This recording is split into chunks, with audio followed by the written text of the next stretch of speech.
I will listen. Madam Speaker, Okay. I rise to present a statement of the estimated receipts and expenditure of the Government of India for the year 2016-17.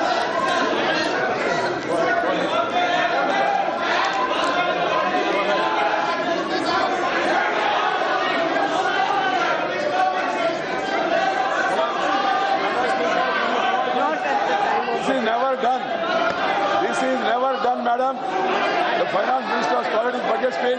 This is never done. Very cheap politics. This is never done. Let and decorum in the house. The budget, on budget also, they want to have score political points. Nothing can go on record. Madam, I request you, nothing can go on record. Please, 1 minute. No, please. I have already said that I have received notices of question of privilege dated 26th and 29th February respectively against Srimati Smriti Irani ji. Naam aana chahiye na? Yes. But the matter is under my consideration. That is the thing. No, now nothing. Have some respect. Have some respect for the parliamentary system. This is not the way. Madam Speaker,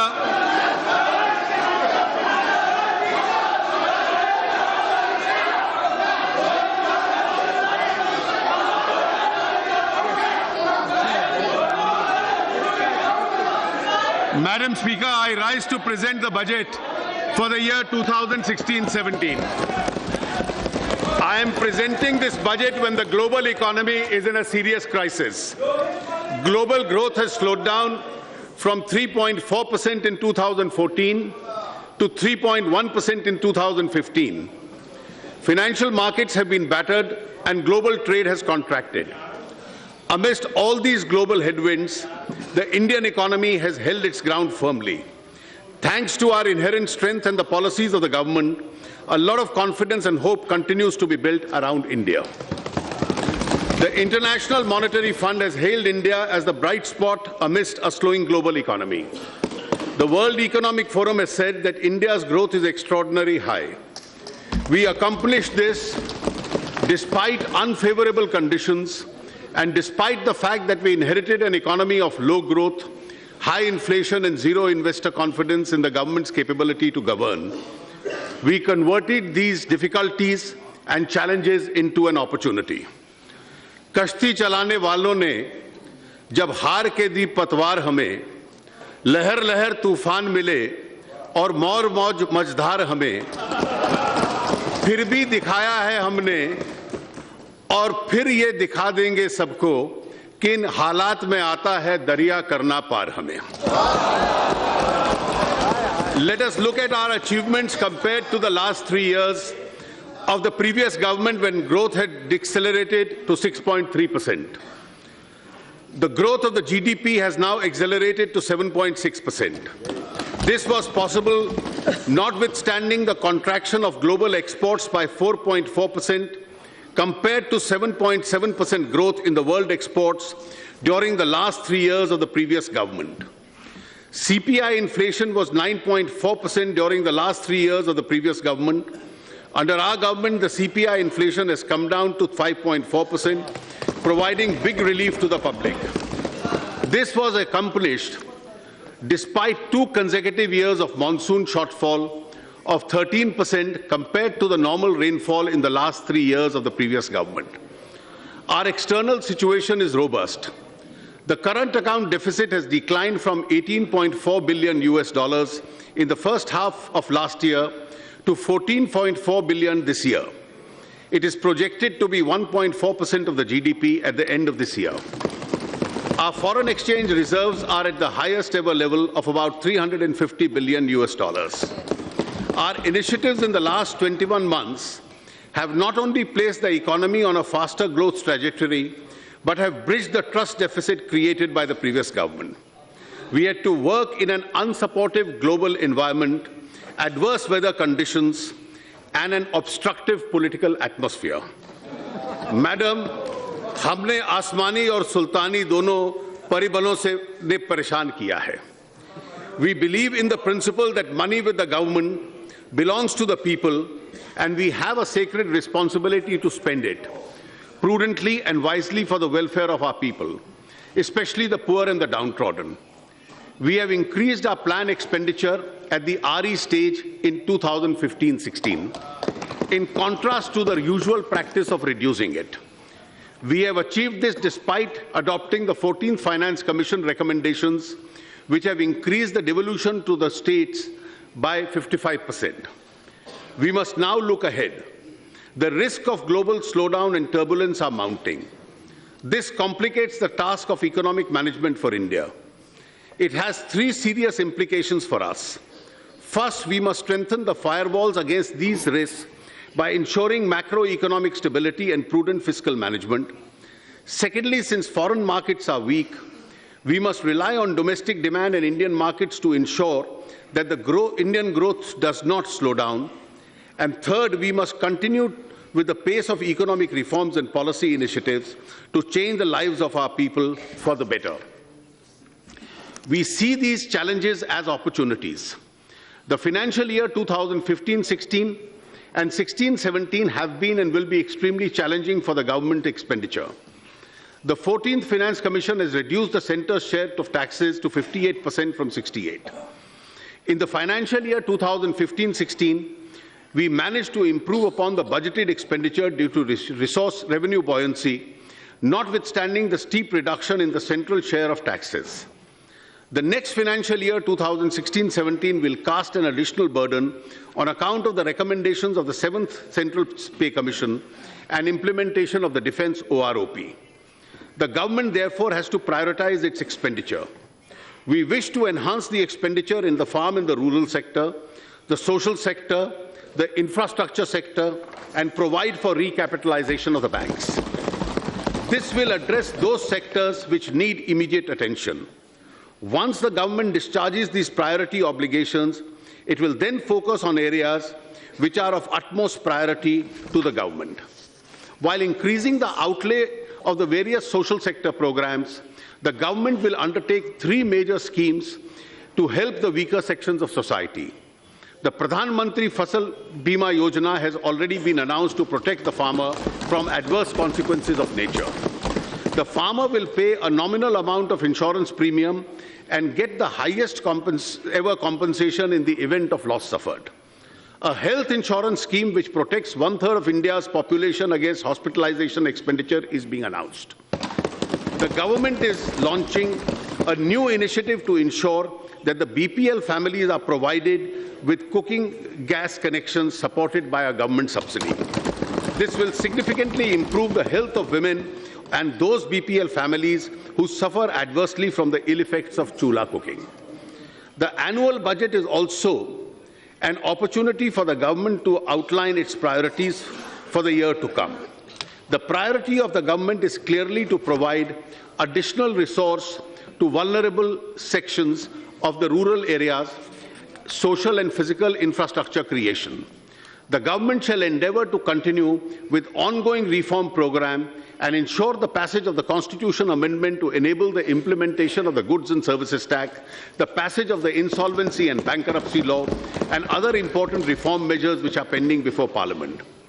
Additionally, as I will elaborate later, we will undertake a significant reform such as the enactment of a law to ensure that all government benefits are conferred on persons who deserve it by giving a statutory backing to the Aadhaar platform, bringing significant changes in the legislative framework relating to the transport sector so as to free it from constraints and restrictions, incentivizing gas discovery and exploration by providing calibrated market freedom, enactment of a comprehensive law to deal with resolution of financial firms, providing a legal framework of dispute resolution in PPP projects and public utility contracts, undertaking important banking sector reforms and public listing of general insurance companies, and undertaking significant changes in the FDI policy.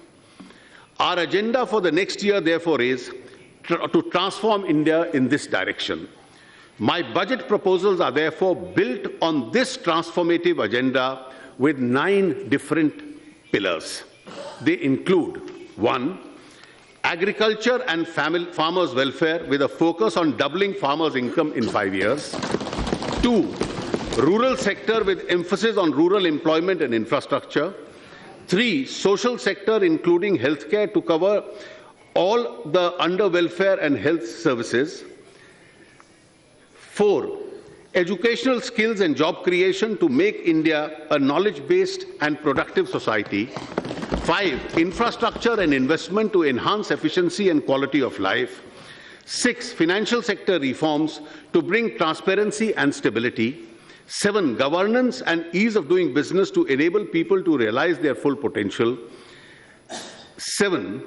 8, fiscal discipline, prudent management of government finances and delivery of benefits to the needy. 9, tax reforms to reduce compliance burden with a faith in the citizenry. In each of these things, I shall outline specific policy measures and initiatives which would have a transformative impact on our economy and the lives of our people. Agriculture and farmers' welfare. Let me first take up agriculture and farmers' welfare. We are grateful to our farmers for being the backbone of the country's food security. We need to think beyond food security and give back to our farmers a sense of income security. Government will therefore reorient its interventions in the farm and non-farm sector to double the income of farmers by 2022. Our total allocation on agriculture and farmers' welfare is rupees 35,984 crores. We need to address issues of optimal utilization of our water resources, create new infrastructure for irrigation, conserve soil fertility with balanced use of fertilizer, and provide value addition and connectivity from farm to markets. Irrigation is critical for increasing agricultural production and productivity. Of the 141 million hectares of net cultivated area in the country, only 46% is covered with irrigation. The Pradhan Mantri Krishi Sicai Yojana has been strengthened and implemented in mission mode. 28.5 lakh hectares will be brought under irrigation under this scheme. Implementation of 89 irrigation projects under AIBP, which has been languishing, will be fast-tracked. This will help us to irrigate 80.6 lakh hectares. These projects require rupees 17,000 crores next year and rupees 86,500 crores in the next 5 years. We will ensure that 23 of these projects are completed before 31st March 2017. A dedicated long-term irrigation fund will be created in NABARD with an initial corpus of about rupees 20,000 crores to achieve all these. A total provision of rupees 12,517 crore has been made through budgetary support and market borrowings in 2016-17. Simultaneously, a major program for sustainable management of the groundwater resources has been prepared with an estimated cost of rupees 60,000 crores and proposed multilateral funding. At least 5 lakh farm ponds and dug wells in the rain-fed areas and 10 lakh compost pits for production of organic manure will be taken up by making productive use of allocations under MG Narega. The Soil Health Card scheme is now being implemented with greater vigor. Through this, the farmer gets information about the nutrient level of the soil and can make a judicious use of fertilizer. The target is to cover all 14 crore farm holdings by March 2017. Rupees 368 crore has been provided for the National Project of Soil Health and Fertility. Besides, 2,000 model retail outlets of fertilizer companies will be provided with soil and seed testing facilities during the next 3 years. Fertilizer companies will also co-market city compost, which increases the efficacy of chemical fertilizer. A policy for conversion of city waste into compost has been approved by the government under the Swachh Bharat Abhiyan. To increase crop yield in rain-fed areas, which account for nearly 55% of the country's arable land, organic farming is being promoted. Towards this end, the government has launched two important schemes: the Paramparagat Krishi Vikas Yojana, which will bring 5 lakh acres under organic farming over a 3-year period. Second, the government has launched a value chain organic farming scheme called the Organic Value Chain Development in the northeastern region. The emphasis is on value addition so that organic produce grown in these parts finds domestic and export market. A total provision of 412 crores has been made under these schemes. Incentives are being given for enhancement of pulses production. Rupees 500 crore under the National Food Security Mission has been assigned to pulses. The number of districts covered has been increased to 622. A national level competition will be held among 674 Krishi Vigyan Kendras with a total prize money of 50 lakhs to improve the efficiency and performance of these Kendras. Access to market is critical for farmers. The government is implementing a unified agricultural market scheme which envisages a common e-market platform that will be developed in selected 585 regulated wholesale markets. Amendment to the APMC Acts of the states are a prerequisite to join this e-platform. I am happy to inform that 12 states have already amended their APMC Acts and are ready to come on board. More states are expected to join this platform in the coming year. A unified agriculture market e-platform will be dedicated to the nation on the birthday of Dr. Babasaheb Ambedkar on 14th April this year.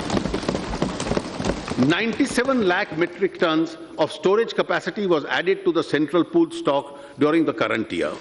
We are implementing the Pradhan Mantri Gram Sadak Yojana as never before. The scheme has suffered because of underfunding. The allocation in 2012-13 and 13-14 was only 8,885 and rupees 9,805 crores respectively. We have substantially increased the allocation in the last 2 years, which will now be allocated rupees 19,000 crores in 16-17. ये जो 19,000 करोड़ है, this is only 60% of the cost, क्योंकि 40% states bear करेंगे. Together with the state share, totally about 27,000 crores will be spent on this Yojana in 2016-17. Our goal is to advance the completion target of the program from 2021 to 2019 and connect the remaining 65,000 eligible habitations by constructing 2.23 lakh kilometers of roads. Accordingly, the pace of construction, which is currently 100 kilometers per day, compared to an average of 73.5 kilometers between 11 and 14, which will be substantially now stepped up. To support farmers in the aftermath of natural calamities, government has revised the norms of assistance under the National Disaster Response Fund in April 2015. Special focus has been given to ensure adequate and timely flow of credit to the farmers. Against the target of 8.5 lakh crores in 2015-16, the target of agricultural credit in 16-17 will be an all-time high of rupees 9 lakh crores. To reduce the burden of loan repayment on farmers, a provision of rupees 15,000 crores has been made in the budgetary estimates of 16-17 towards interest subvention. The government has also provided a path-breaking crop insurance scheme, namely Prime Minister's Fasal Bima Yojana. For effective implementation of the scheme, I have provided 5,500 crores in the budget of 16-17. We have to ensure that the benefit of MSP reaches farmers in all parts of the country. Mr. Jaitley, if you want to, you can sit and then... Thank you, Madam. I'll do that. Yeah. We will have to ensure that the benefit of the MSP reaches the farmers in all parts of the country. 3 specific initiatives will be taken up in 2016-17 for this. First, the remaining states will be encouraged to take up decentralized procurement. Second, an online procurement system will be undertaken through the Food Corporation of India. This will usher in transparency, convenience to the farmers through a prior registration and monitoring of actual requirement. Third, effective arrangements have been made for pulses procurement. Farmers also take up other allied activities to supplement their farm income. To make dairy more remunerative to the farmers, 4 new projects will be taken up. First, the Pashudan Sanjeevani and Animal Welfare Wellness Program and a provision for the Animal Health Card, Nakul Swasth Patra. Second, an advanced breeding technology. Third, creation of e-Pashudan Hut, an e-marketing portal for connecting breeders and farmers. And fourth, a national geomic center for indigenous breeds. These projects will be implemented at a cost of rupees 850 crores over the next few years. There has been a visible rise in the yield of honey from an average of 18 to 20 kilometers per box per annum in the year 2013-14 to 25 kilograms per box per annum in 2015-16. The total production of honey in the country has been increased from 76,150 metric tons in 14-15 to 86,500 metric tons. 90% of domestic honey is now exported. Rural area. After agriculture, I turn to the other segment, the rural economy. A sum of rupees 2.87 lakh crores will be given as grant in aid to the Gram Panchayats and municipalities as per the recommendations of the 14th Finance Commission. This is a quantum jump of 228% compared to the previous 5 years. The funds now allocated will translate to an average assistance of over rupees 80 lakhs per Gram Panchayat and rupees 21 crore per local urban body. These enhanced allocations are capable of transforming villages and small towns. Ministry of Panchayat Raj will work with the states and involving guidelines to actualize this. There is an urgent need to focus on areas of drought and rural distress. Every block in these distressed areas will be taken up as an intensive block under the Deen Dayal Antyodaya mission. Formation of self-help groups will be speeded to promote multiple livelihood. Cluster facilitation teams will be set up under MG Naregas to ensure water conservation and natural resource management. These instincts would also be taken up on a priority basis under the Pradhan Mantri Krishi Sinchai Yojana. A sum of rupees 38,500 crores has been allocated for Manrega in 2016-17. Madam, if this total amount is spent, this will be the highest ever amount spent in a year on Manrega. 300 Rurban clusters will be developed under the Shama Prasad Mukherjee Rurban mission launched by the Honorable Prime Minister recently. These clusters will incubate growth centers in rural areas by providing infrastructural amenities and market access for farmers. These will also expand employment opportunities for the youth. As of 1st April 2015, a total of 18,542 villages were not electrified. The Honorable Prime Minister, in his address to the nation on 15th August 2015, announced that the remaining villages will be electrified in the next 1,000 days. As on 23rd February 2016, 5,542 villages have been electrified. I think the Power Minister and the Ministry deserves to be congratulated for this. This is more than the total combined achievement of the previous 3 years. The government is committed to achieve 100% village electrification by 1st May 2018. Rupees 8,500 crores has been provided for the Deen Dayal Upadhyaya Gram Jyoti Yojana and integrated power development schemes. Swachh Bharat Mission is India's biggest drive to improve sanitation and cleanliness, especially in rural India. This subject was very close to the heart of the father of the nation. For the first time since independence, the Parliament has had a comprehensive debate on sanitation. This has become a topic of discussion in almost every home. We have introduced ranking of urban areas in sanitation, which has resulted in constructive competition along towns and cities. Rupees 9,000 crores has been provided for the Swachh Bharat Abhiyan. In order to continue this momentum, priority allocation from the centrally sponsored scheme will be made to reward villages that have become free from open defecation. We need to derive greater benefit from the demographic advantage. We need to spread digital literacy in rural areas.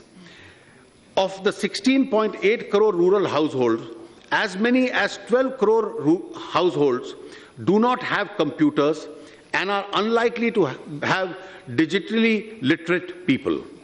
We have approved 2 schemes to promote digital literacy: National Digital Literacy Mission and Digital Saksharta Abhiyan.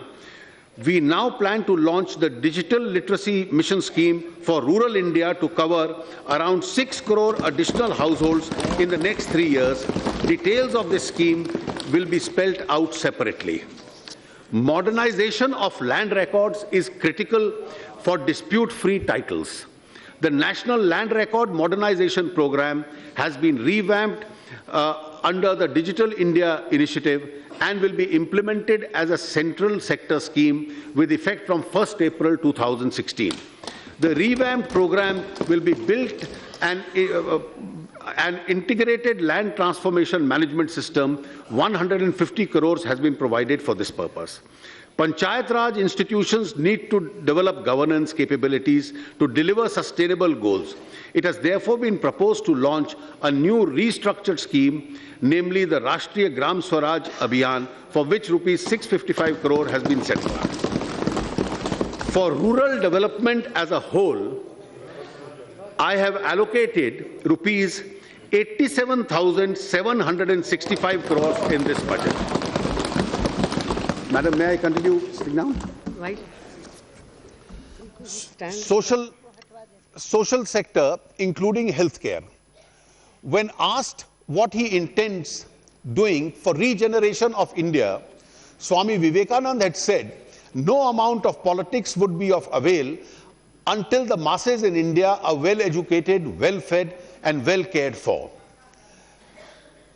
I now proceed to present the key element of my proposal in the social sector. In our country, cooking gas cylinders were considered an upper middle class luxury. Gradually, it spread to the middle class, but the poor do not have access to cooking gas. Women of India have faced the curse of smoke during the process of cooking.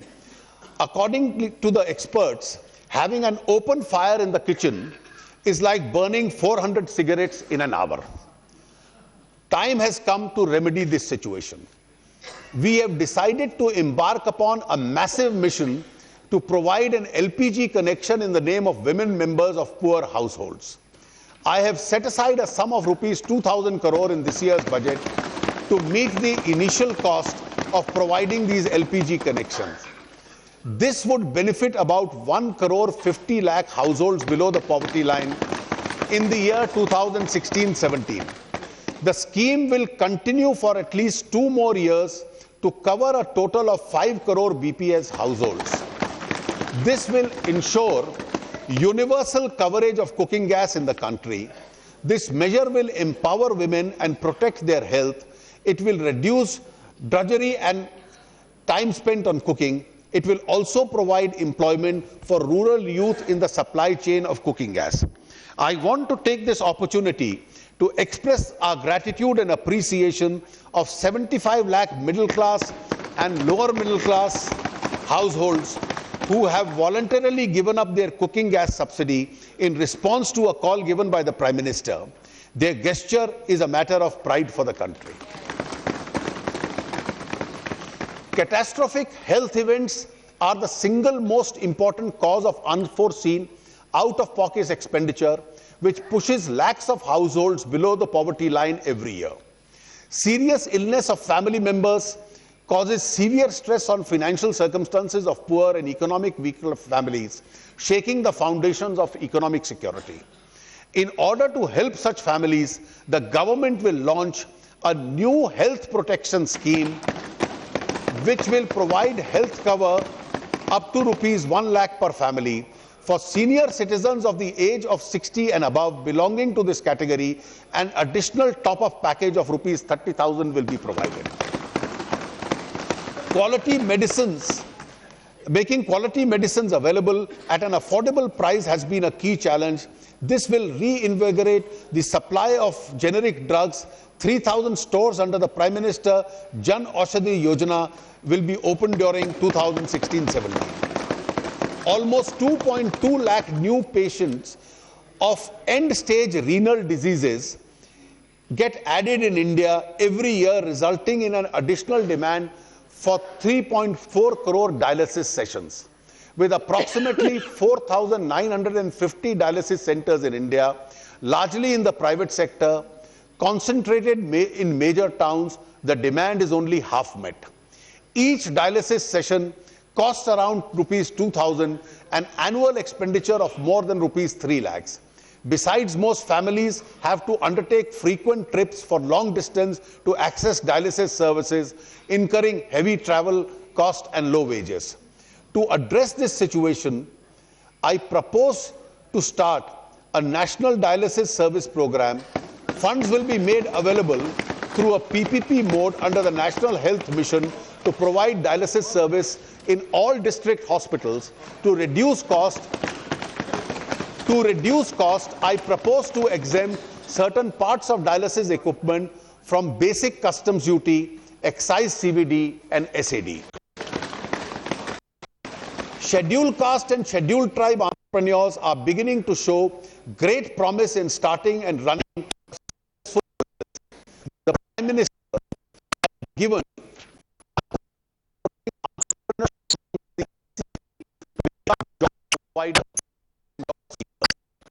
I am happy to inform you that the Union Cabinet has approved the Stand Up India scheme to promote entrepreneurship amongst SC, ST and women.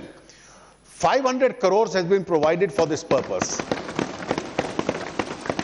The scheme will facilitate at least 2 such projects per bank branch, 1 in each category of entrepreneur. This will benefit at least 2.5 lakh entrepreneurs in this category. We are celebrating the 125th birth anniversary of Dr. B.R. Ambedkar. This must become the year of the economic empowerment for SC, ST entrepreneurs.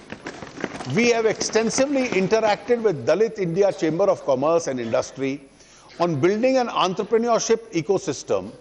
It is proposed to constitute a national scheduled caste and scheduled tribe hub in the MSME ministry in partnership with industry associations. This hub will provide a professional support to scheduled caste and scheduled tribe entrepreneurs to fulfill the obligations under the central government procurement policy, adopting best practices and leverage the stand-up initiative. The scheme for welfare and skill development of minorities, such as multi-sectoral development program and Ustad, shall be implemented effectively. Education, skills and job creation.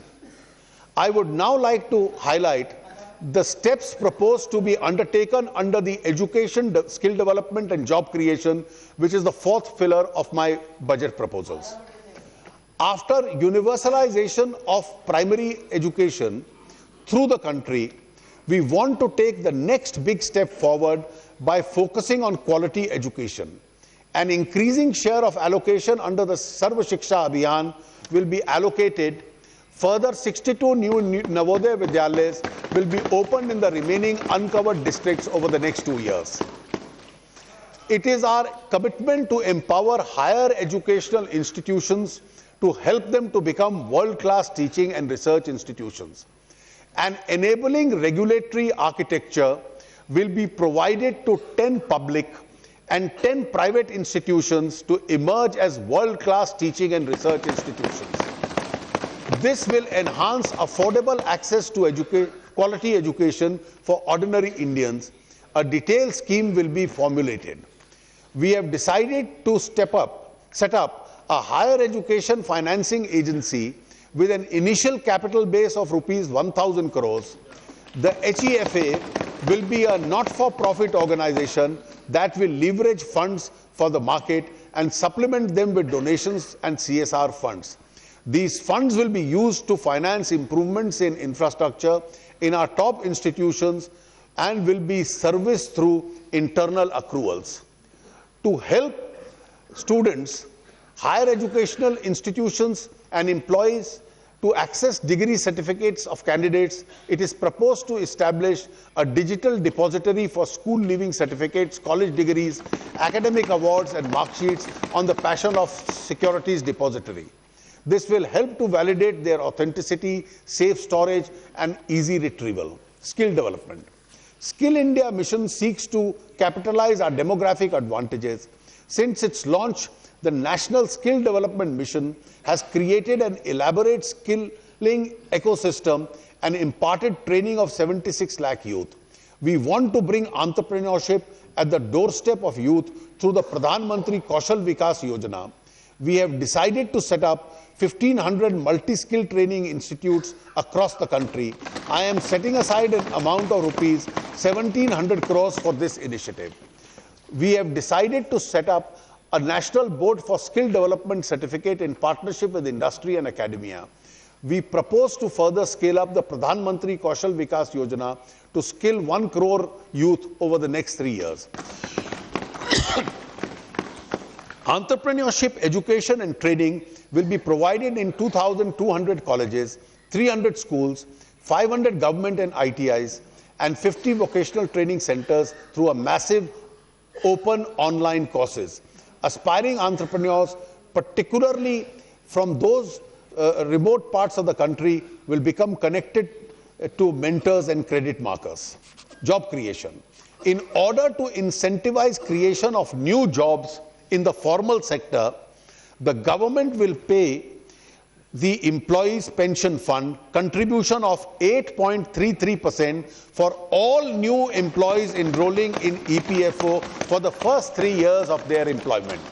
This will incentivize employers to recruit unemployed persons and also bring them into the books, the informal employees. In order to channelize this intervention towards target groups of semi-skilled and unskilled workers, the scheme will be applicable to those with salary up to rupees 15,000 per month. I have made a budget provision of rupees 1,000 crore in this scheme. Further, Finance Bill 2016 proposes to broaden and liberalize the scope of employment generation incentives available under Section 80JJAA of the Income Tax Act. The deduction will be available not only to assessees deriving income from manufacturing of goods in a factory, but all assessees who are subject to statutory audit under this Act. Thus, a deduction of 30% of the emoluments paid to such employees can be claimed for 3 years. The minimum number of days for which they should be employed during the year is proposed to be reduced from 300 to 240. No deduction, however, will be admissible in respect of employees whose monthly emoluments exceed rupees 25,000. Also, no deduction will be admissible in respect of employees for whom the government is paying the entire EPS contribution. A national career service was launched in July 2015. Already 35 million job seekers have registered on this platform.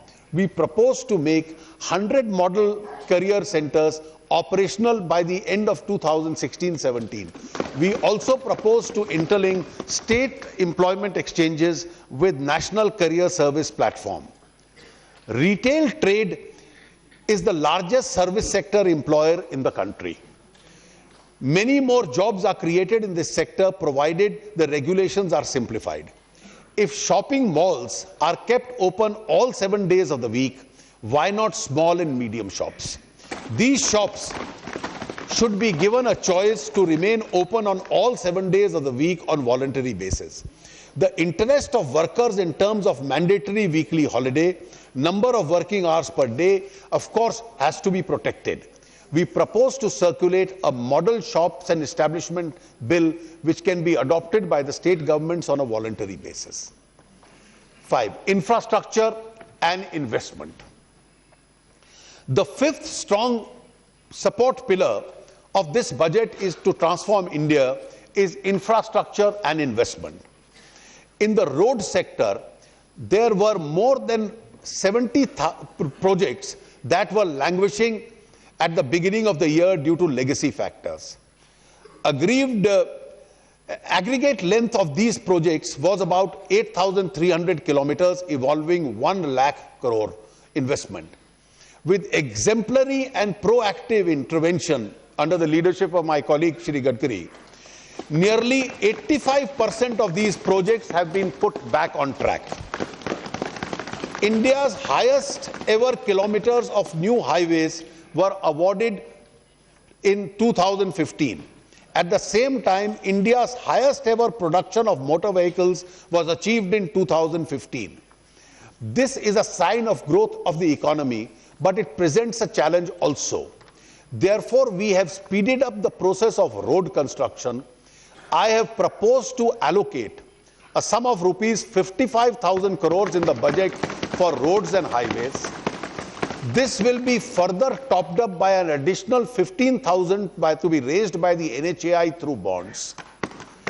Thus, the total investment in the road sector, including the Rural Gram Sadak Yojana allocation, would be rupees 97,000 crores during 2016-17. Together with the capital expenditure on railways, which Shri Suresh Prabhu has announced a few days ago, the total outlay on roads and rail in 2016-17 will be a mammoth 2,18,000 crores. We further expect to approve nearly 10,000 kilometers of national highways in 2016-17. This will be much higher than the 2 previous years. The pace of completion of road projects will also rise to 10,000 kilometers in 2016-17. In addition, nearly 50,000 kilometers of state highway will also be taken up for upgradation as national highway.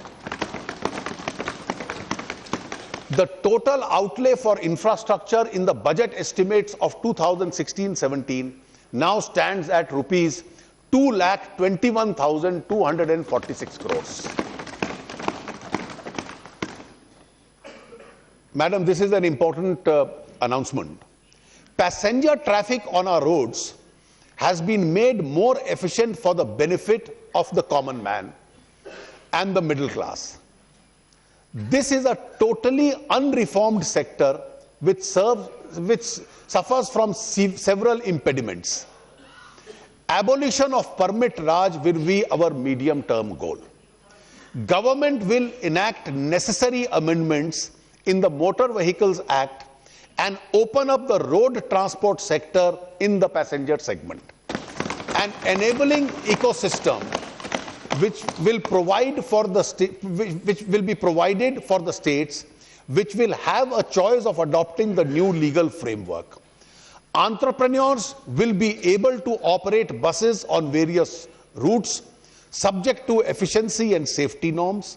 The major benefit of this game-changing initiative will be the provision for a more efficient public transport facilities, greater public convenience, new investments in moribund sectors, creation of new jobs for our youth, growth of startup entrepreneurs, and other multiplier effects.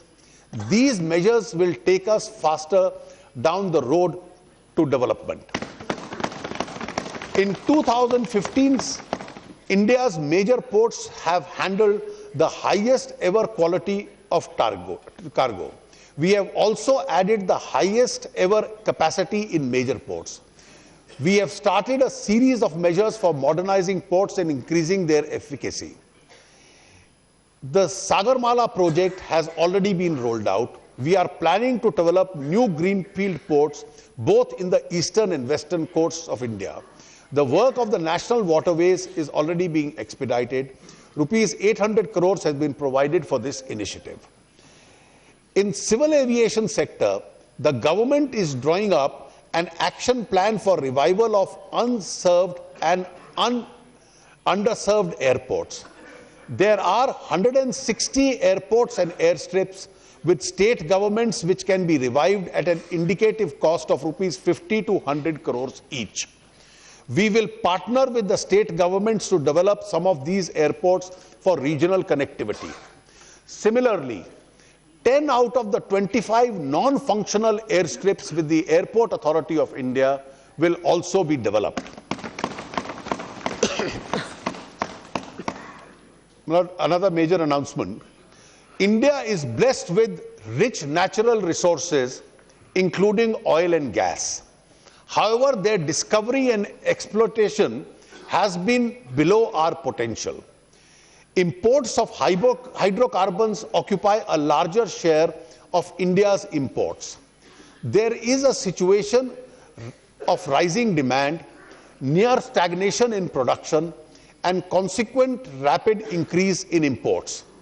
As a part of our drive towards self-sufficiency, the government is considering to incentivize gas production from deep sea, ultra-deep water, and high-pressure, high-temperature areas which are presently not exploited on account of higher costs and higher risk.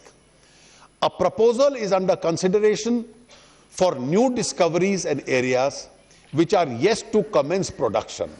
First, to provide calibrated market freedom, and second, to do so at a predetermined ceiling price to be discovered on the principle of landed price of alternate fuels.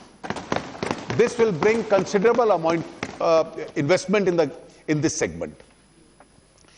In the other segment of infrastructure, our government has achieved the highest coal production growth in over 2 decades, highest ever capacity in addition in generation, highest ever increase in transmission lines and in distribution of LED bulbs. In the power sector, we need to diversify the resources of power generation for long-term stability. The government is drawing up a comprehensive plan spanning over 15 to 20 years to augment investment in nuclear power generation. Budgetary allocation up to rupees 3,000 crore per annum, together with public sector investment, will be leveraged to facilitate the required investment for this purpose. To augment infrastructure spending further, government will permit mobilization of additional finances up to rupees 31,300 by the NHAI, PFC, REC, ERIDA, NABARD and Inland Water Authority through raising of bonds during 16-17. Our private sector plays a very important role in developing infrastructure, as many of which are implemented in the public-private partnership. I would like to announce 3 initiatives to reinvigorate this sector and resolve future and pending issues. 1. A public utility resolution of disputes bill will be introduced during 2016-17 to streamline an institutional arrangement for resolution of disputes in infrastructure relating to construction contracts, PPP, and public utility contracts. 2. Guidelines for renegotiation of PPP concession agreements will be issued, keeping in view the long-term nature of such contracts and the potential uncertainties of the real economy without compromising transparency. 3. A new credit rating system for infrastructure which gives emphasis to various inbuilt credit enhancement structures will be developed instead of relying on standard perception risks which often result in mispriced loans. These, Madam, I hope, will expedite the commencement of some of the stalled projects. I would like to announce further reforms in our FDI policy. The changes proposed are in the area of insurance and pension, asset reconstruction companies, stock exchanges, etc. Details of these changes are given in an annexure to the budget speech. The duty drawback scheme has been widened and deepened to include more products and countries. The government will continue to take measures to support the export sector. Our FDI policy has also to address the requirements of the farmers and our food processing industry. A lot of fruits and vegetables grown by our farmers either do not fetch the right price or fail to reach the market. Food processing industry and trade should be more efficient. 100% FDI will be allowed through FIPB route in the marketing of food products produced and manufactured in India. I think this will give an impetus to the food processing ministry to enhance this sector. This will benefit the farmers, give impetus to the food processing industry, and create vast employment opportunities. A new policy of management of government investment in public sector enterprises, including disinvestment and strategic sale, has been approved. We have to leverage the assets of the CPSEs for generation of resources for investment in new projects. We will encourage CPSEs to divest individual assets like land, manufacturing unit, to release their asset value for making investments in new projects. The Niti Aayog will identify the CPSEs for this strategic sale. We will adopt a comprehensive approach for efficient management of the government investment in CPSEs by addressing issues such as capital restructuring, dividend bonus shares, etc. The Department of Disinvestment is being renamed the Department of Investment and Public Asset Management, the DIPAM. Financial sector reforms. A vibrant financial sector is of critical importance to the growth of every economy. In my last two budgets, I had announced several measures in this regard. I would now like to announce the following initiatives. A systematic vacuum exists with regard to the bankruptcy situation in financial firms. A comprehensive code on resolution of financial firms will be introduced as a bill in Parliament in 2016-17. This code will provide a specialized resolution mechanism to deal with bankruptcy situations in banks, insurance companies, and financial sector entities. The code, together with the Insolvency and Bankruptcy Code 2015, when enacted, will provide a comprehensive resolution mechanism for our economy. The RBI Act 1934 is being amended to provide a statutory basis for the monetary policy framework and a policy committee through the Finance Bill 2016. The committee-based approach will add a lot of value and transparency to the monetary policy decisions. A financial data management center under the aegis of Financial Stability Development Council will be set up to facilitate integrated data aggression and analysis in the financial sector. To improve greater retail participation in government securities, RBI will facilitate their participation in the primary and secondary markets through stock exchanges and access to NDS-OM trading platforms. New derivative products will be developed by SEBI in the commodity derivatives market. To facilitate deepening of the corporate bond market, a number of measures will be undertaken, details of which are given in Annexure 2 to the budget speech. An enactment of the Insolvency and Bankruptcy Code will provide a major boost to the development of the corporate bond market. To tackle the problem of stress assets in the banking sector, asset reconstruction companies have a very important role. I therefore propose to make necessary amendments in the Sarfasi Act to enable the sponsorer of an ARC to hold up 100% stake in the ARC and permit non-institutional investors to invest in the securitization receipts. In the recent past, there have been instances of people in various parts of the country being defrauded by illicit deposit-taking schemes. The worst victims of these schemes are poor and the financially illiterate. The operation of such schemes are often spread across many states. I therefore propose to bring a comprehensive central legislation in 2016-17 to deal with the menace of such schemes. I propose to amend the SEBI Act 1992 in the coming year to provide for more number of benches of the Security Appellate Tribunal. As honorable members are well aware, the strength of the financial sector is dependent on a strong and well-functioning banking system. We have already a comprehensive plan for revamping the public sector banks, Indradhanush, which is under implementation. We are now confronted with a problem of stress assets in public sector banks, which is a legacy of the past. Several steps have already been taken in this regard. We are not interfering in the lending and personal matters of the bank. Structural issues have been addressed in various sectors like power, coal, highways, sugar and steel. The banks are putting in special effort to effect recoveries and focus on reviving stalled projects. To support the banks in this effort, as well as to support credit growth, I have proposed an allocation of rupees 25,000 crores in the budget estimate of 16-17 towards recapitalization of the public sector banks. If additional capital is required by these banks, we will find resources for doing so. We stand solidly behind these banks. Our public sector banks will be strong and competitive.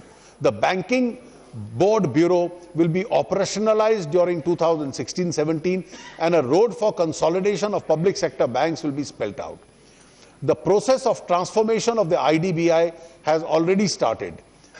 Government will take it forward and also consider the option of reducing its stake below 50%. For speedier resolution of stress assets, the Debt Recovery Tribunal will be strengthened with focus on empowering the existing infrastructure, including computerized processing of court cases to support reduction in the number of hearings and faster disposal of cases. The Pradhan Mantri Mudra Yojana was launched for the benefit of the bottom pyramid of entrepreneurs.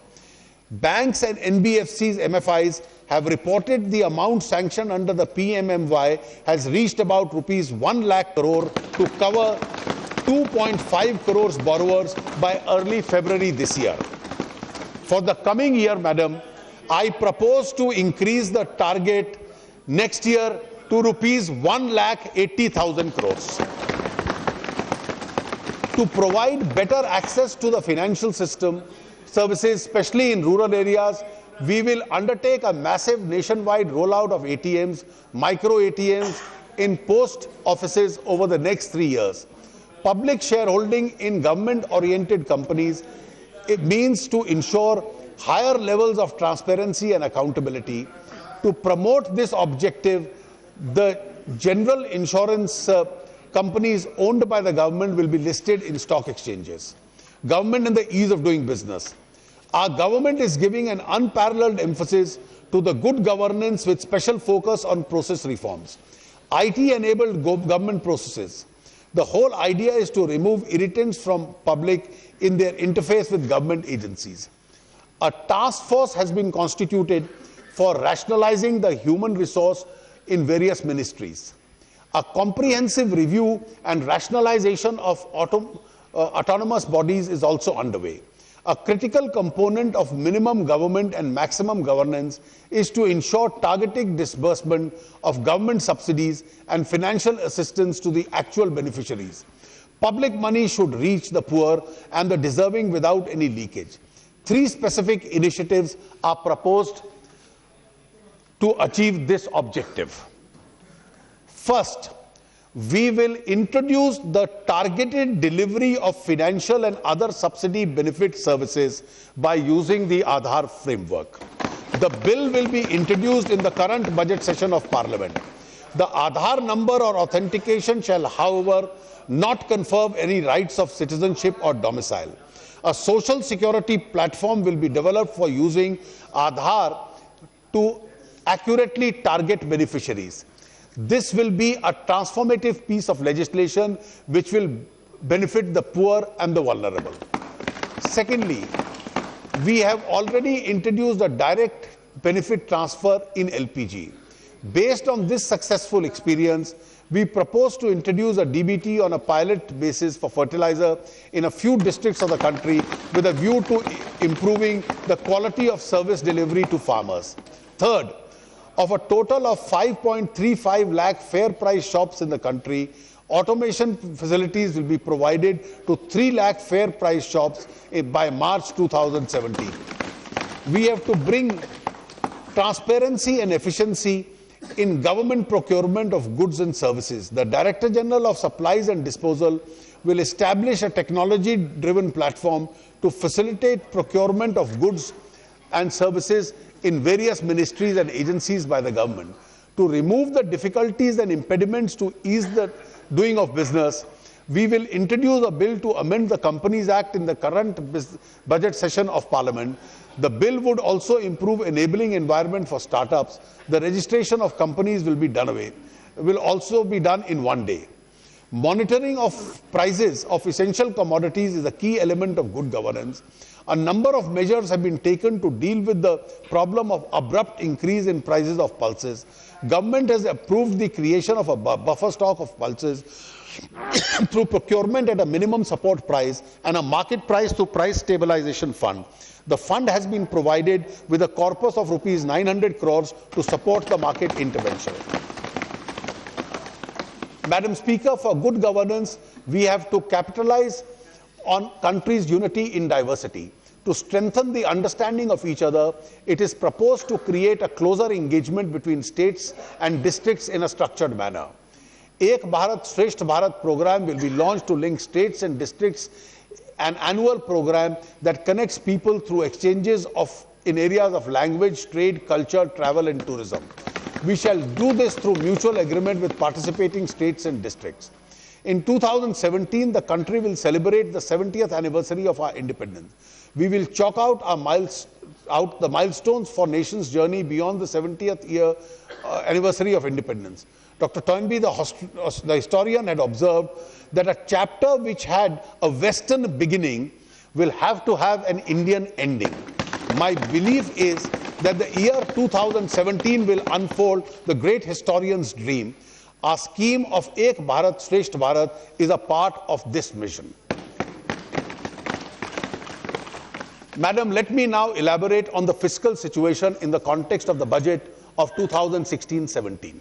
While preparing this budget, I have received conflicting suggestions about the FRBM roadmap.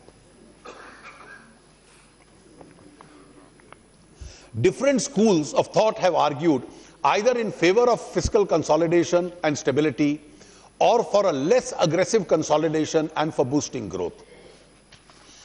I have weighed the policy option and decided that prudence lies in adhering to fiscal targets. Consequently, the fiscal target in the revised estimate of 2015-16 and the budget estimate of 2016-17 have been retained at 3.9% and 3.5% of GDP respectively. While doing so, I have ensured that development agenda has not been compromised. The total expenditure in this budget for 2016-17 has been projected at rupees 19.78 lakh crores, consisting of rupees 5.50 lakh crore under plan and 14.28 lakh crores under non-plan. The increase in planned expenditure is in the order of 15.3% over the current year's BE. Plan allocation has been given special emphasis to sectors like agriculture, irrigation, social sector, including health, women and child development, welfare of scheduled caste and scheduled tribe, minorities, infrastructure, etc. Continuing with the policy of higher empowering states, the total resources being transferred to the states are 99,681 crores, more than RE of 15-16, and rupees 2,46,024 crores, more than the actuals of 2014-15. Details of allocations in certain vital sector schemes and transfer to the states are given in Annexure 3 to the speech. This is the last year of the 12th plan. Successive committees have questioned the merit in having a plan and a non-plan classification of the government expenditure. A broad understanding over the years has been that planned expenditures are good and non-planned expenditures are bad. This results in a skewed allocation in the budget. We need to correct this and give greater focus to revenue and capital classification of government expenditure. We have therefore decided that the non-plan classification will be done away with from fiscal 2017-18. The Finance Ministry will closely work with the state finance departments and align central state budgets in this regard.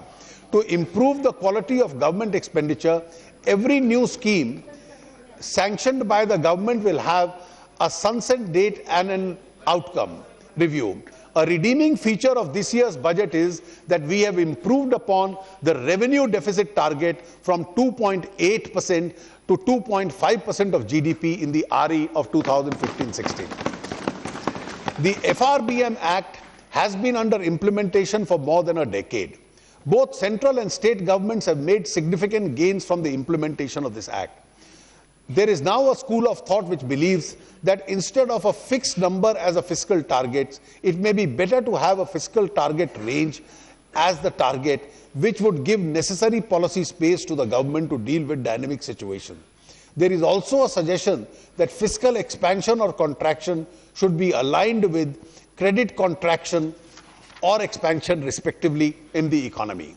While remaining committed to fiscal prudence and consolidation, a time has come to review the working of the FRBM Act, especially in the context of uncertainty and volatility, which have become the new norm of the global economy.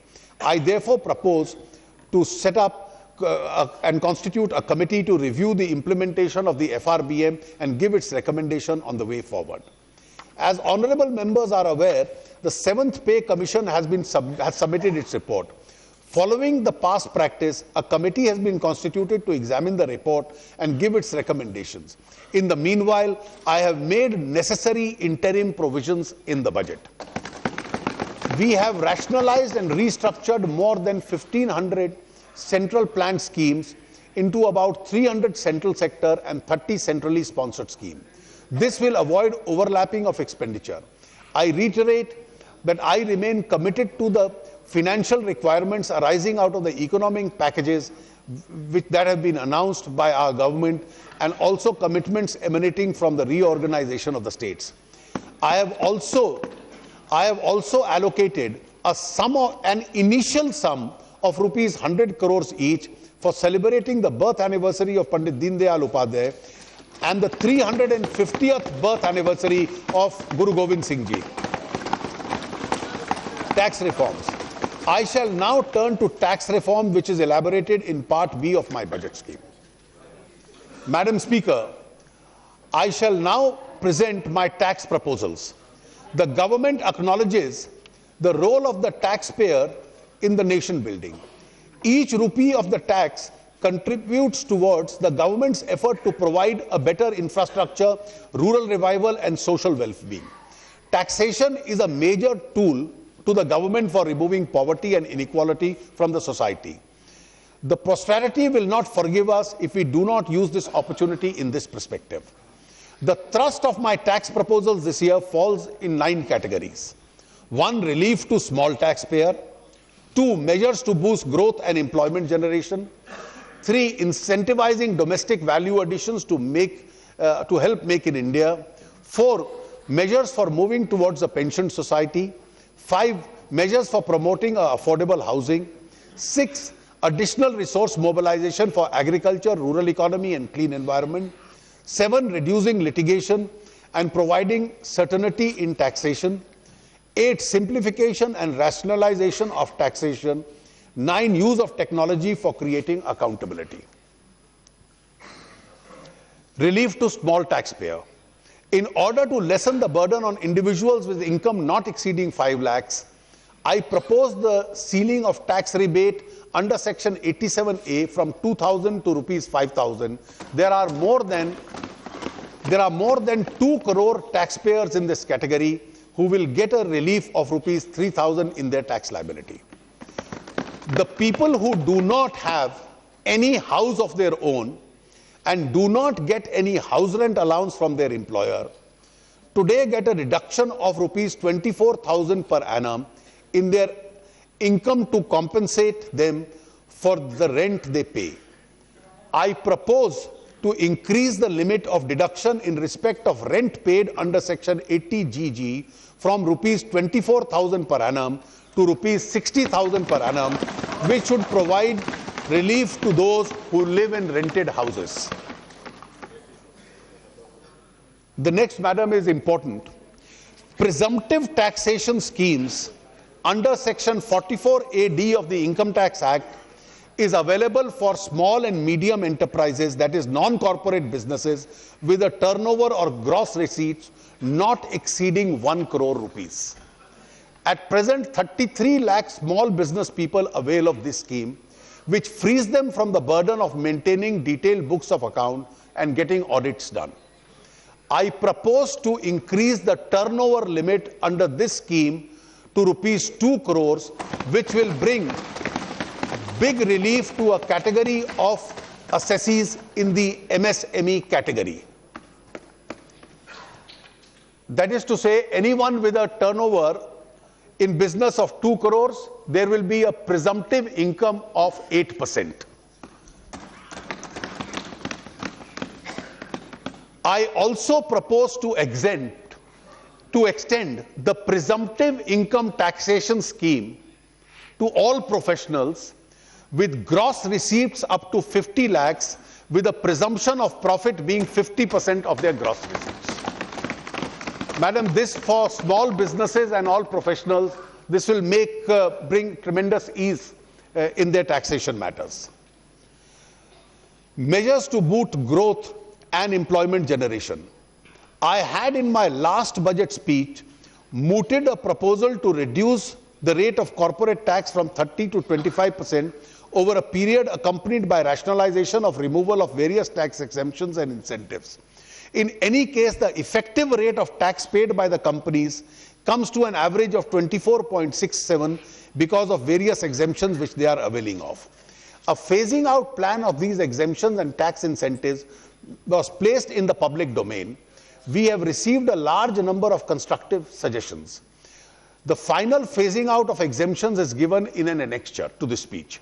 The highlights are as follows. The accelerated depreciation provided under the Income Tax Act will be limited to a maximum of 40% with effect from 1st April 2017. The benefit of deductions of research would be limited to 150% from 1st April 17 and 100% from 1st April 2020.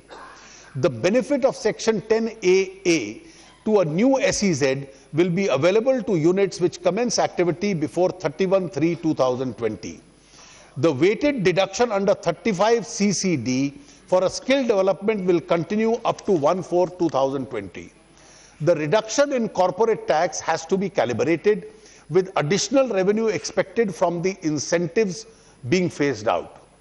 The benefits of phasing out of exemptions are available to the government only gradually. In the first phase, therefore, I propose the following two changes in the corporate income tax rates. A, the new manufacturing companies which are incorporated on or after 1st March 2016, as proposed to be given an option of being taxed at 25% per surcharge plus cess, provided they do not claim any profit-linked investment-linked deduction and do not avail of any investment allowance and accelerated depreciation. Madam, new manufacturing companies will also bring jobs.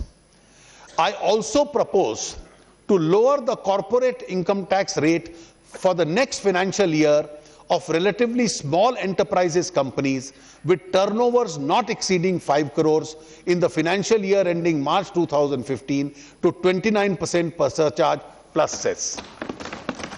Startups generate employment, bringing innovation, and are expected to be key partners in Make in India program. I propose to assist their propagation through 100% deduction of profits for 3 out of the 5 years for startups set up during April 2016 to March 2019. MAT will apply in such cases. Capital gains will not be taxed if invested in regulated or notified fund of funds and by individuals in notified startups for which they hold majority shares.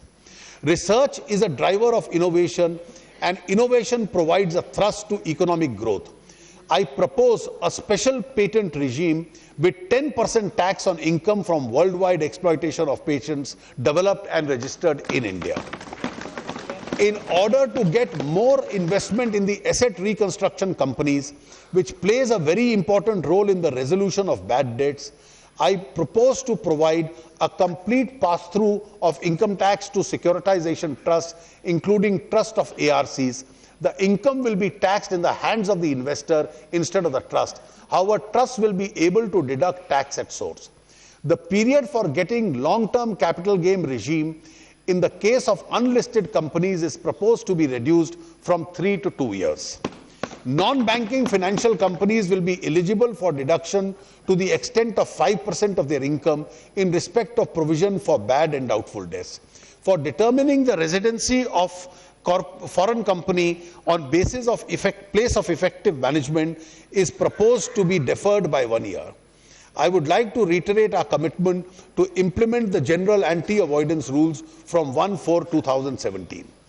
In order to meet our commitments to the BEPS initiative of the OECD and G20, the Finance Bill 2016 includes provisions for requirement of country-by-country reporting for companies with a consolidation revenue of more than euros 750 million.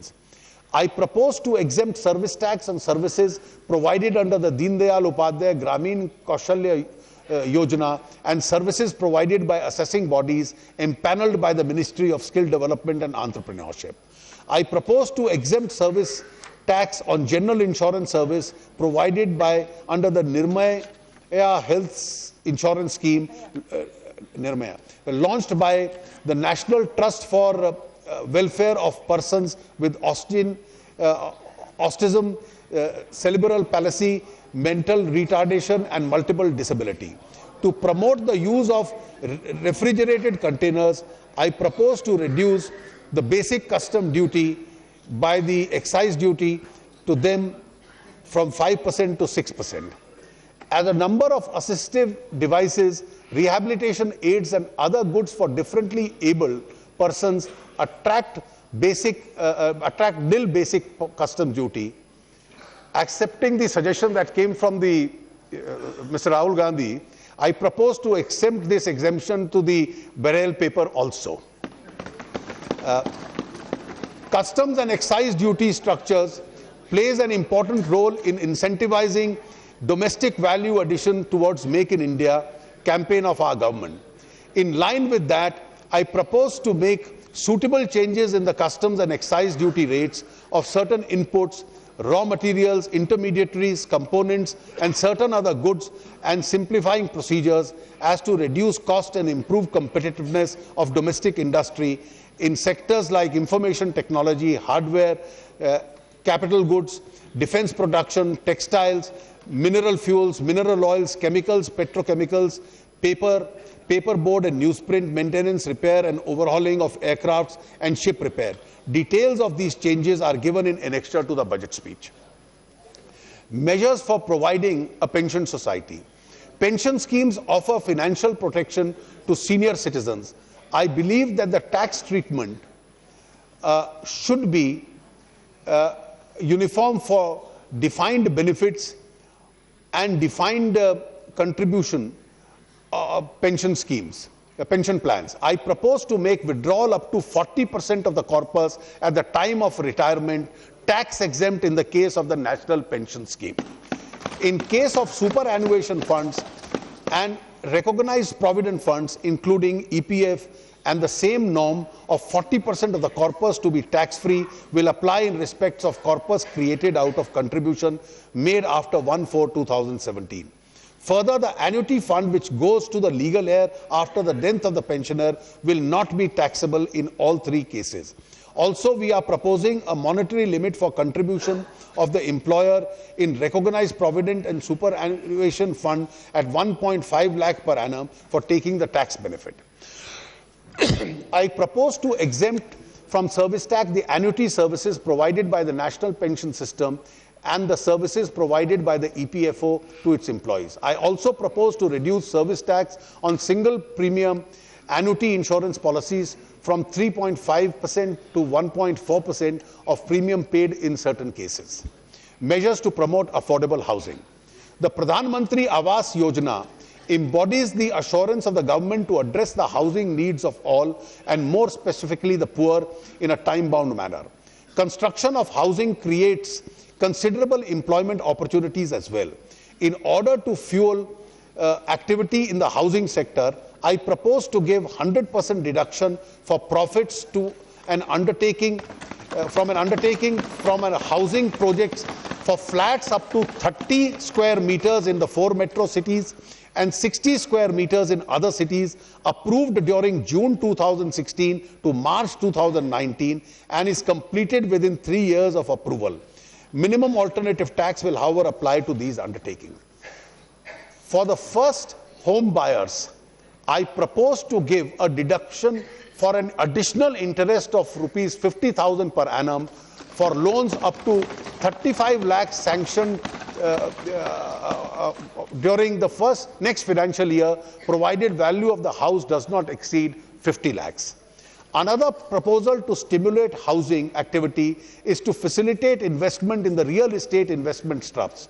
I propose that any distribution made out of the income of the SPV by the REITs or the InvITs having specified shareholding will not be subject to the dividend distribution tax. It is proposed to exempt service tax on construction of affordable housing up to 60 square meters under any scheme of central or state government, including the PP scheme. I also propose to extend excise duty exemptions presently available to concrete mix manufactured at sites for the use of constructions at such sites to ready mix concrete.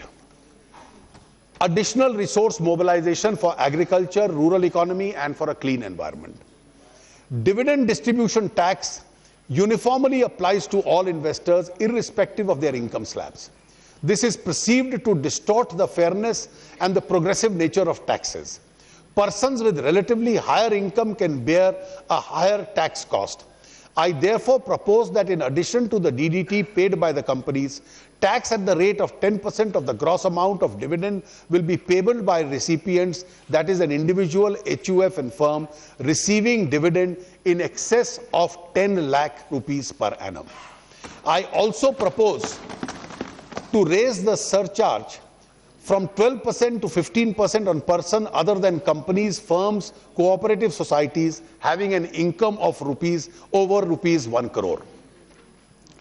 I also propose to collect at source at the rate of 1% on purchase of luxury cars exceeding a value of 10 lakhs and purchase of goods and services in cash exceeding rupees 2 lakhs. For compliant taxpayers with resources, this levy will not only advance collection of taxes when expenditure is incurred, but it provides data to the tax authorities to identify the persons who incur such expenditure but may be missing from the tax base. Farmers and notified class of persons will have an option of giving a form by which TCS will not be charged. Rate of security transactions tax in the case of options is proposed to be increased from 0.017 to 0.05%. In order to tap tax on income accruing to foreign e-commerce companies from India, it is proposed that a person making a payment to a non-resident trust who does not have a permanent establishment exceeding in aggregate 1% in the year as consideration on online advertisement will withhold tax at 6% gross amount paid as equalization levy. The levy will only apply to B2B transactions. I propose to impose a cess called the Krishi Kalyan cess, that is 0.5% on all taxable services, proceeds of which would be exclusively used for financing initiatives relating to the improvement of agriculture and welfare of farmer. The cess will come into force with effect from 1st of June 2016. Input tax credit on this cess will be available for payment of this cess. The pollution and the traffic situation in Indian cities is a matter of concern. I propose to levy an infrastructure cess of 1% on small petrol, LPG and CNG cars, 2.5% on diesel cars of certain capacity, and 4% on other high engine capacity vehicles and SUVs. Madam, the exemption rate of duty which existed on parts of environment-friendly vehicles, which expires on 31st March this year, I am planning to continue that. I propose to impose an excise duty of 1% without input tax credit or 12.5% with input tax credit on articles of jewellery, excluding silver jewellery, other than studded with diamonds and some other precious metals, with a higher exemption and eligible limits of rupees 6 crores and 12 crores respectively. Necessary steps will be taken to enable the new taxpayers to comply with this levy without any difficulty. I propose to change the excise duty on branded ready-made garments and made-up garments of textiles with a retail price of above rupees 1,000 from nil to an input tax credit of 6% oblique 12.5 with input credit to 2% without input tax credit or 12% with input tax credit. I propose to rename the clean energy cess levied on coal, lignite and peat as clean environment cess and simultaneously increase its rate from rupees 200 per ton to rupees 400 per ton. To discourage consumption of tobacco and tobacco products, I propose to increase excise duty on various tobacco products other than BDs by about 10 to 15%. I propose to amend the finance bill so as to declare assignment by the government of the right to use radio frequency spectrum in its subsequent transfer a service to make it clear that the assignment of the right to use the spectrum is service leviable to service tax and not sale of intangible goods. Reducing litigation and providing certainty in taxation. Madam, we are moving towards a lower tax regime with non-litigious approach. Thus, while compliant taxpayers can expect a supportive interface with the department, tax evasion will be countered strongly. Capability of a tax department to detect tax evasion has improved because of enhanced access to information and availability of technology-driven analytical tools to proceed such information. I want to give an opportunity to the earlier non-compliant to move to the category of being compliant. I propose a limited period compliance window for domestic taxpayers to declare undisclosed income or income represented in any form of asset and clear up their past transgressions by paying tax at 30%, a surcharge of 7.5% and a penalty of 7.5%, which is a total of 45% of the undisclosed income. There will be no scrutiny or inquiry regarding the tax declared in these declarations under the Income Tax Act or the Wealth Tax Act, and declarations will have immunity from prosecution. Immunity from Benami Transaction Prohibition Act 1988 has also been proposed subject to certain conditions. The surcharge levied 7.5% of undisclosed income will be called Krishi Kalyan surcharge and will be used for agriculture and rural economy. We plan to open the window under the income tax disclosure scheme from 1st June to 30th September 2016 with an option to pay the amount due within 2 months of the declaration. Our government is fully committed to removing black money from the economy. Having given one opportunity for those who evaded income to declare it once, we would like to focus all our resources on bringing back people with black money to the books. Litigation is a scourge on the tax-friendly regime and creates an environment of distrust in addition to increasing the compliance cost of taxpayers and administrative cost to the government. There are about 3 lakh tax cases pending before the first appellate authority with disputed amount of rupees 5.5 lakh crores. In order to reduce this number, I propose a new dispute resolution scheme. A taxpayer who has an appeal pending as of today before the Commissioner Appeals can settle his case by paying disputed tax and interest up to the date of assessment. No penalty in respect of income tax cases with disputed tax up to rupees 10 lakhs will be levied. Cases where disputed tax exceeds 10 lakhs will be subjected only to 25% of the minimum of the imposable penalty for both direct and indirect taxes. Any pending appeal against a penalty order can be settled by paying 25% of the minimum amount of imposable penalty. Certain categories of persons, including those who are charged with criminal offences, under the specified acts are proposed to be barred from availing of this scheme. I had in my budget scheme of July 2014 assured that this government would not retrospectively create a fresh taxation liability. I had hoped then that cases pending in various courts and other legal fora relating to certain retrospective amendments undertaken to the Income Tax Act 1961 through the Finance Act of 2012 would soon reach their logical conclusion. I would like to reiterate that we are committed to provide a stable and predictable taxation regime. We will not resort to such an amendment in future. I had also announced a high-level committee which would oversee any fresh case where the assessing officer proposes to assess or reassess the income in respect of indirect transfers by applying the retrospective amendment. In order to allay any fears of tax adventurism, the committee will now be chaired by the Revenue Secretary and consist of the chairman, CBDT, and an expert from outside. The committee will effectively oversee the implementation of this assurance. In order to give an opportunity for past cases which are ongoing under the retrospective amendment, I propose a one-time scheme for dispute resolution for them, in which, subject to their agreeing to withdraw their pending appeals lying in any court or tribunal or any proceeding for arbitration, mediation, etc. under BIPA, they can settle the case by paying the tax areas in which case the liability of interest and penalty shall be waived.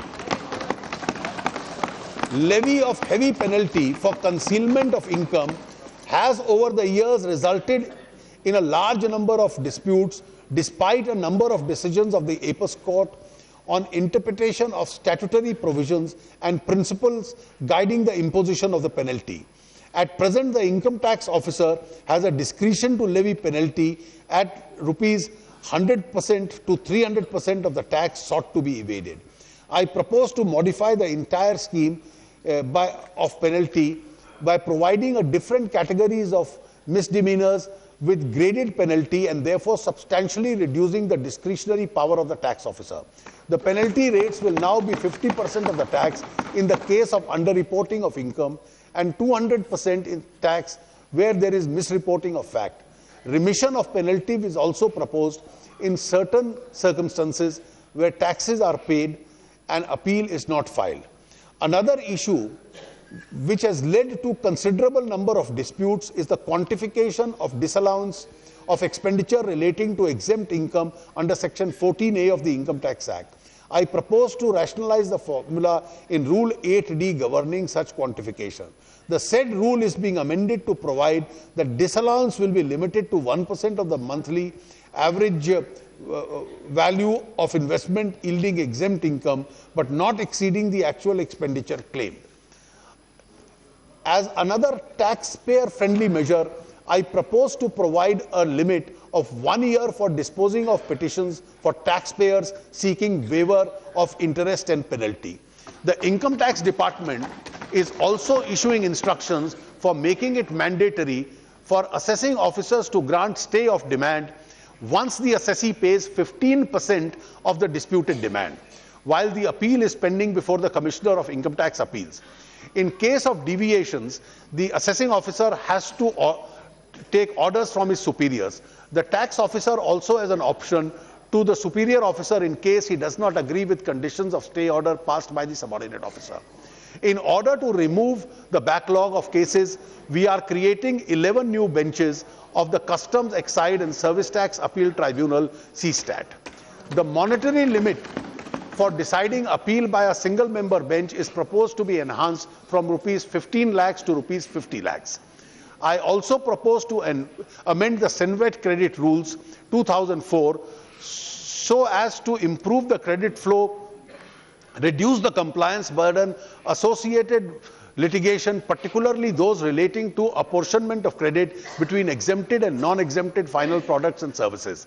The amendments in these rules will also enable manufacturers with multiple manufacturing units to maintain a common warehousing for inputs and distribution of inputs with credits to the individual manufacturing units. Simplification and rationalization of taxation. The government has already accepted many recommendations of the Tax Administration Reform Committee, and I propose to accept a large number of recommendations of the Justice Ishwar Committee in this budget. To reduce multiplicity of taxes associated cascading and to reduce costs of collection, I propose to abolish 13 different cesses levied by various ministries in which the revenue collection is less than rupees 50 crores a year. To improve a cash flow position of the small taxpayer who get their funds blocked due to current TDS provisions, I propose to rationalize TDS provisions for income tax. The details are given in an annexure to this speech. Non-residents without PAN are currently subject to a higher rate of TDS. It is proposed to amend the relevant provisions to provide that on furnishing an alternate document, the higher rate will not apply. The facility for revision of returns hereto will be available to a service tax assessee only is being extended to a central excise assessee also. I propose to provide for an additional option to the banking companies and financial institutions, including non-banking financial companies, for reversal of the input credits with respect to non-taxable services provided by them by way of extending deposits and loans and advances. Our government has taken a number of steps to reduce the cargo release time and the transaction cost of exempt trade. I propose to amend the Customs Act to provide for deferred payment of customs duty for importers and exporters within the proven track record. In 2014-15 budget, I had announced the intent to implement Indian Customs Single Window Project. We have made significant progress in this, and it would be implemented at all major ports and airports starting from the beginning of the next financial year. The custom baggage rules for international passengers are being simplified so as to increase the free baggage allowance. The filing of baggage declaration will be required only for those passengers who carry dutiable goods. Use of technology and creating accountability. Technology is a boon for mankind. We plan to use technology in the taxation department in a big way to make life simpler for law-abiding citizens and also for data mining to track tax evaders. A pilot was run in 2015-16 for e-assessments to obviate the requirements of taxpayers to visit the income tax office. I propose to expand the scope of e-assessments to all assessees in 7 megacities in the coming years. The case selected for scrutiny will be scrutinized in an e-environment where, unless the assessee himself wants to be heard or for special reasons to be recorded, the assessing officer wants to hear the party, there will be no face-to-face contact of the IT department and the assessee. Income Tax Department will fully expand the pilot initiative of e-Sahyog with a view to reduce compliance costs, especially for small taxpayers. The object of e-Sahyog project will be to provide online mechanism to resolve mismatches in income tax returns without requiring taxpayers to attend the income tax office. I propose that in matters pertaining to income tax, government will pay an interest at the rate of 9% as against a normal 6% in case there is a delay in giving effect to an appellate order beyond 90 days. The officers who delay it will be accountable for the loss to the government. I also propose to change the procedure to provide for a shift from physical controls to record-based control for customs bonded warehouses supported by sophisticated IT systems. Madam Speaker, my direct tax proposals would result in a revenue loss of rupees 1,060 crores, and my indirect tax proposals will yield rupees 20,670. Thus, the net impact of all tax proposals would be a revenue gain of rupees 19,610 crores. Madam Speaker, this budget is being presented amidst a global and domestic headwinds. There are several challenges. We see them as opportunities. I have outlined the agenda of our government to transform India for the benefit of the farmers, the poor and the vulnerable. Madam Speaker, it is said that champions are made out of something they have deep inside them, a desire, a dream, a vision. We have a desire to provide socio-economic security to every Indian, especially the farmer, the poor and the vulnerable. We have a dream to see a more prosperous India and a vision to transform India. With these words, Madam, I commend the budget to this House for acceptance.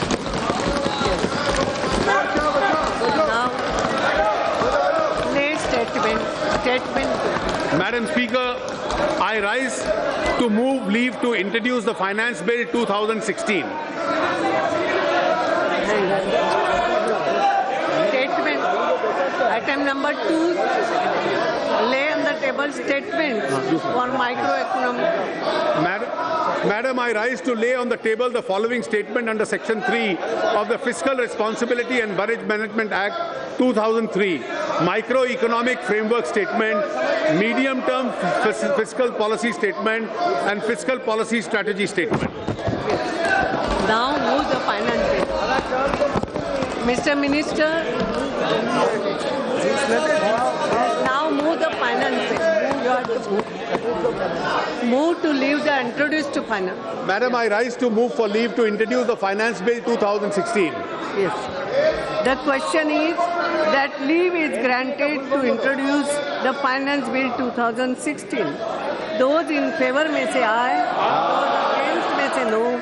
I think the ayes have it, the ayes have it, the leave is granted. The Minister may now introduce. Madam, I introduce the bill. Thank you.